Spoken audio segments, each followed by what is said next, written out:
लीजिए, दिक्कत क्या है। तो ये मामला अब आपके सामने रख दिए, इसके बाद इनको जवाब देने दीजिए। दिलीप जायसवाल की तरह ये भी कहेंगे यही बात कि भैया ऊपर वाला है, भगवान है।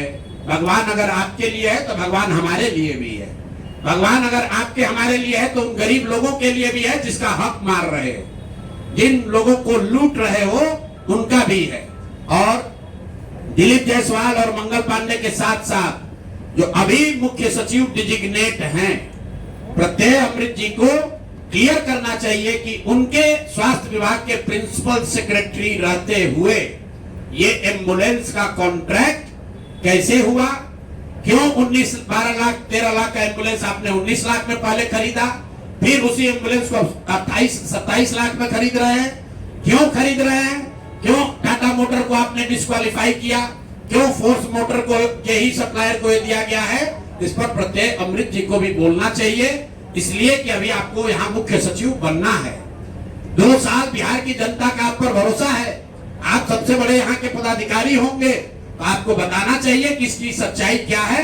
शायद हम लोग को समझने में कुछ गलती हो रही है, तो प्रेस करके पढ़े लिखे व्यक्ति हैं।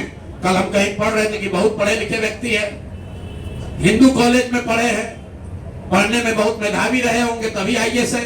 तो भैया हम लोग को अगर पढ़ने समझने में कुछ कमी है, दिक्कत आ रही है, तो प्रत्यय अमृत प्रेस करके बता दे कि उसी एम्बुलेंस को जो अभी 2 साल पहले आपने 19.5 लाख में खरीदा था, उसको अभी 27-28 लाख में क्यों खरीदा है।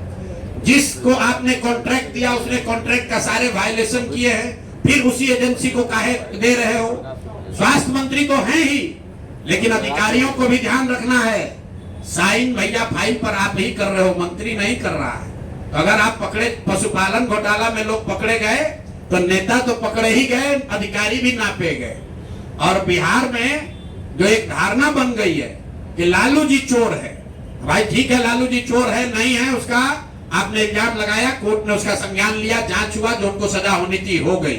लेकिन जैसा मैंने अभी पिछले अपने साक्षात्कार में कहा था कहीं, ये भाजपा वाले ये राजद से भी ज्यादा चोरी कर रहे हैं। ये लोग कंबल ओढ़कर घी पी रहे हैं, अपने आप को चाल चरित्र चेहरा वाला बताकर सबसे ज्यादा भ्रष्टाचार कर रहे हैं। और ये वो भाजपा नहीं है जो गोविंदाचार्य जी ने बनाया, ये वो भाजपा नहीं है जो कैलाशपति मिश्र जी की भाजपा थी।